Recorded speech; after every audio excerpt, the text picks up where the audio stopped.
Thank you, Reverend Nick. I am so pleased to be here on Say Yes to Life. It's a wonderful idea to say yes to life, because unconsciously, a lot of times we are not saying yes to life. But here we are now in the Christmas season, and there is something that is calling for us to be more.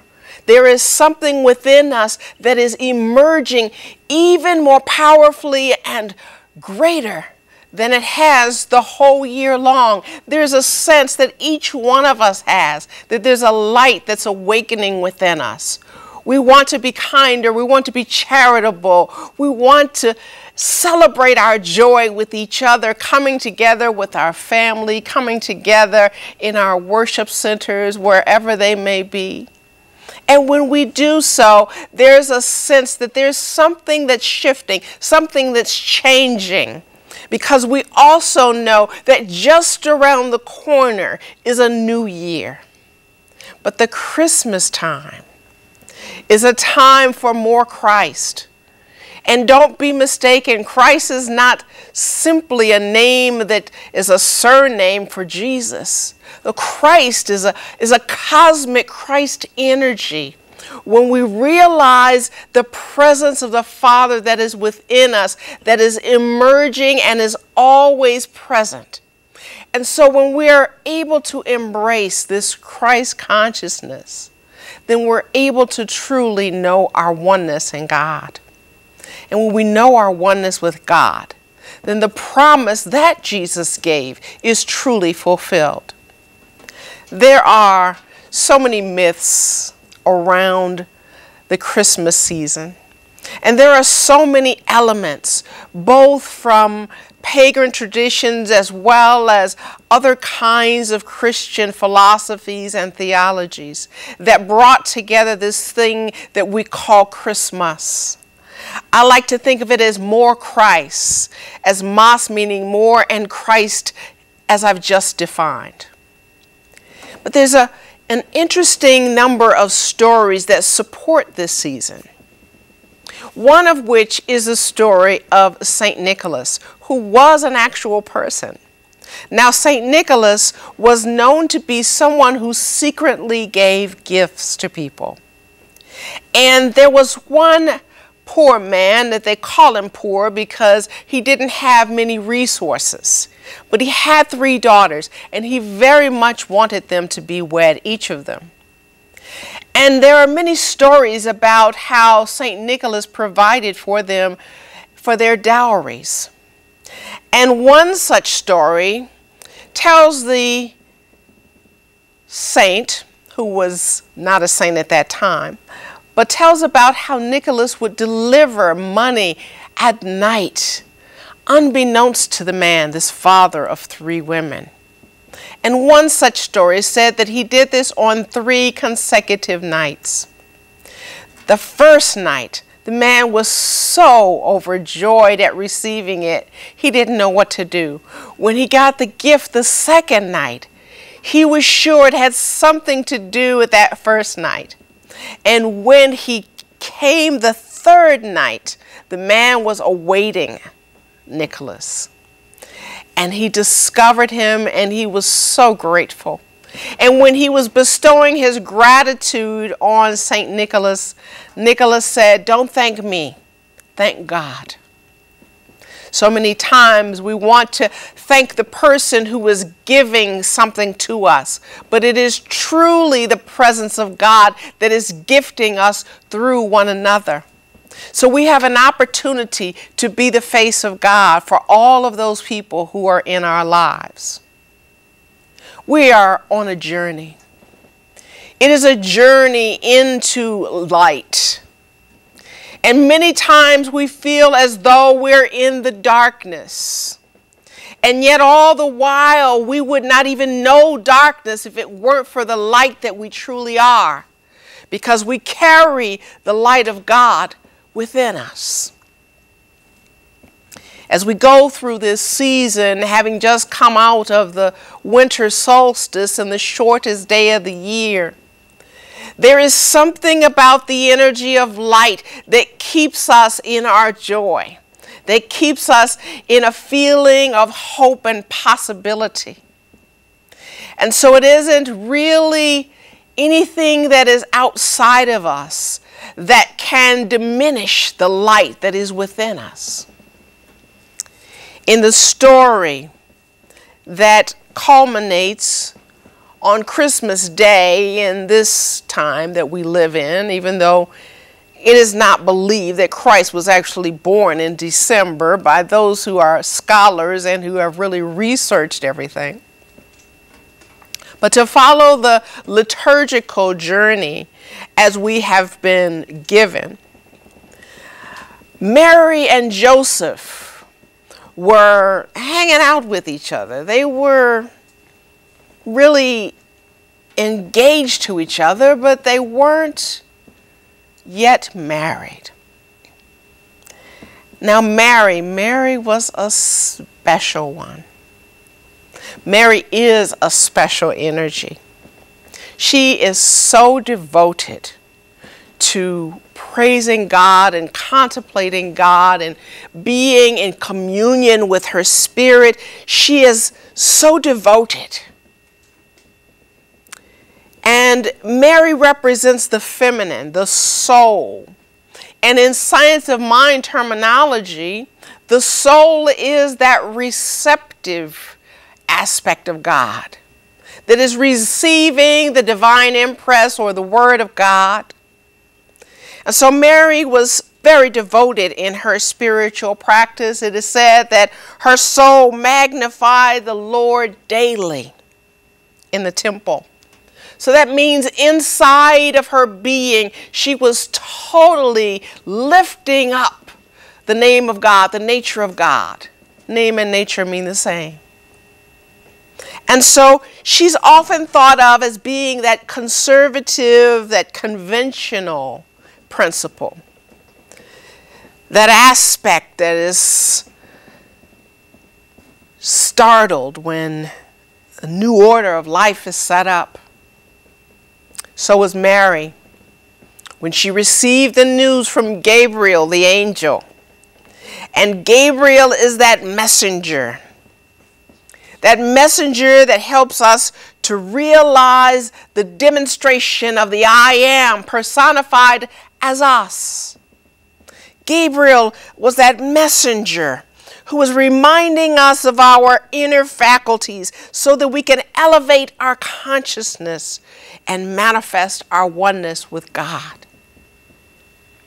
Well, now when Gabriel shared the news with Mary that she was going to be with child, it startled her because she knew that she had not been with a man, and what could this mean? It didn't make sense. And what about her reputation? What would people think? What would Joseph think? She was upset because there was a new order about her life that was coming into fruition. It's not unlike the times that we live in now. There must be some kind of chaos, however, before a new order can be established. And so this chaos that we're living through with the economic turmoils and the struggles that we seem to be experiencing are just simply laying the groundwork for something new to be birthed. So as we move into this season of the cosmic Christ, we feel too unsure as Mary felt. We feel too a sense of something is changing here. Something is feeling a little uncomfortable, but if what is true in my beingness, that everything within me is telling me is real, then I am absolutely devoted to the fulfillment of this outcome of birthing more Christ in my life, of birthing a Christ consciousness in all of life. Gabriel also went to Joseph. Joseph was not happy at first to hear the news because even though he loved Mary, he was still not very comfortable with the idea that she was with child, and he knew that he had nothing to do with it. But for Joseph to be such a wise soul, he had to be the one who was chosen to be that protector, to be that guide, to be that energy of trust. And so when Gabriel was communing with Joseph, Joseph came to himself and realized through his wisdom, realized through his understanding that he had a precious, precious job before him, and that he was very happy to embark upon this journey. Now, it was a long way that they had to go to get to Bethlehem. And Bethlehem metaphysically means the house of bread. Now, Joseph and Mary did not have a Mercedes. They didn't have a Ferrari, and the roads weren't paved. The journey was rough. There was much terrain to cover, and in those days we weren't adjusted to the idea that pregnant women could do everything. So if you could imagine the rockiness of the road, if you could imagine the unlevelness of the road, if you can imagine the beating sun where there was no protection by buildings or any of the modern conveniences that we have, so it took them quite a while to arrive in Bethlehem. And on this journey, on this faith-filled journey, they were absolutely committed to being the guardians of this divine idea that is to be birthed.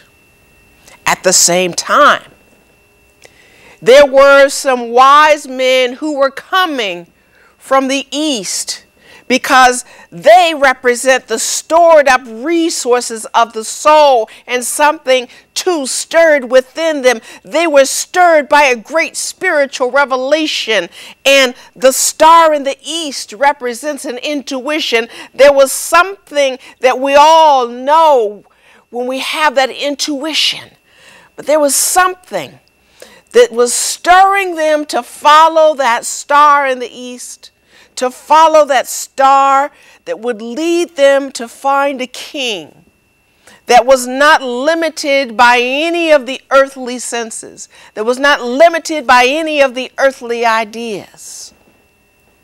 And there was a wonderful shepherd who was in the fields with the sheep. And you know, the sheep are representing our thoughts.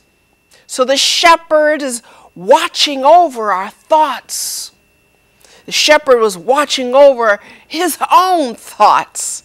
And we really need to be shepherds about some of our thoughts, don't we? Now the shepherd was there when the angels surrounded them, and he too became afraid.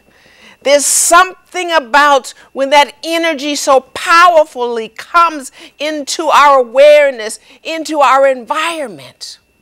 Scientists tell us that the DNA is absolutely influenced by its environment. So things start to reshift and reorganize themselves and reorder themselves inside of us when we have those kinds of spiritual realizations. And so the angel said, "Do not fear, I bring you a message of great joy. For unto you is born this day in the city of David an anointed one. You shall find the babe wrapped in swaddling clothes and lying in a manger." And so this kind of shakeup happened to the shepherd as well. He had a sense that there is something new that is happening, and he too went to follow that something. What could it be that was of such importance that it shook him to his soul? And so we often have those moments in our lives when things shake us to our soul. It may even be the thought of Christmas coming, and will we have enough? Will we be enough to our beloved ones? But the deal is, in truth, you are enough. And so as you allow the Christ consciousness to emerge in you, you have an opportunity to believe in yourself. Not the small egoic self, but the divine self that lives, moves, and has its beingness in you. That kingdom of heaven that is within you. Believe in that self. I was looking at a video of Bishop Spong earlier today, and he was talking about that you and I are emerging people. We're not fallen people. You know how people try to get us to think that we're sinners and that there's something lacking or something missing in us. That's a lie. We are emerging people. And Bishop Spong tells us our problem is not that we are born in sin. Our problem is that we do not yet know how to achieve being fully human. And that the function of the Christ is not to rescue the sinners, but to empower you and call you to be more human. More deeply and more fully human than you've ever realized there was even the possibility within you to be.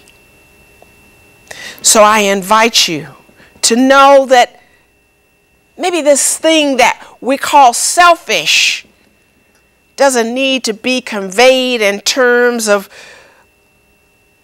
being rescued, but enhancing your human self with the divine self. That's what we're being called to do with Christmas. We're being called to bring more Christ into our beingness. The Christ already lives, moves, and has its beingness in us because the Christ is the knowing that we have of our oneness in God. We may go unconscious sometimes. We may go unconscious lots of times. But still, even as we are on this journey to Bethlehem, this house of bread, as we're moving through the terrain towards this place of substance, we know that we will arrive just as Jesus did. Because Jesus is not the only Christ. The Christ consciousness is available to all of us. The man Jesus became the Christ through a complete realization of the unity of spirit and the absoluteness of his word. He came to know that which he intuitively felt inside of himself, and he allowed his word to speak from that place, embodying the truth of his being from the unity with his spirit. And as the human gives way to the divine in each one of us, we become the Christ. So we can come to the Father that is within us through our own spiritual nature. We are spiritual beings. We act like we are earthly beings because this is our environment. We become so influenced by the senses that we think that our senses are who we are. But we are much more than our sense of seeing through the eyes or tasting or touching or smelling or hearing. We are much more than our senses. The senses are simply for us to navigate through the earth realm.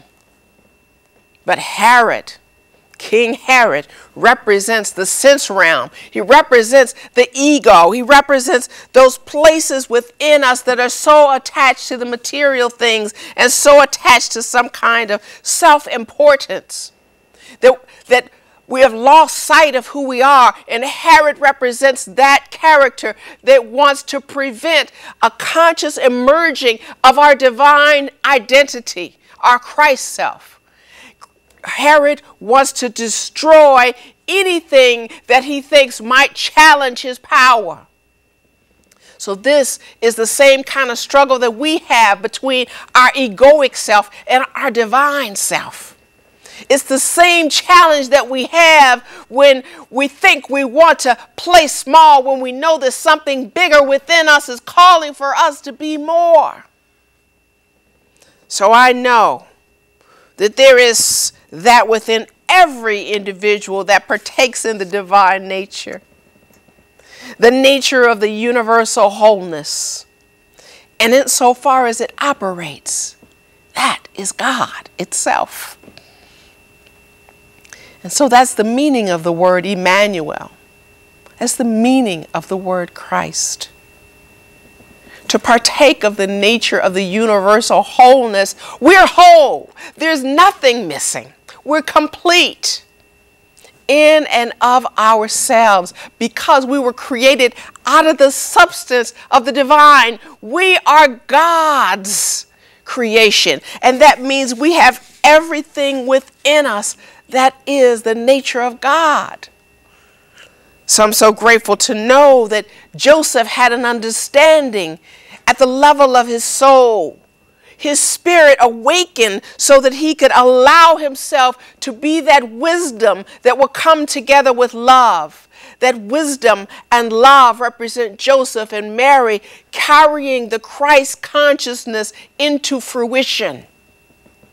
So as they finally made their way to the inn that was so full, and then eventually made their way to the place where the animals stayed, to that place where the cows and the donkeys and all of those animals with all of their smells and all of their habits. But the power and the office of the Christ had to make itself known through Jesus of Nazareth.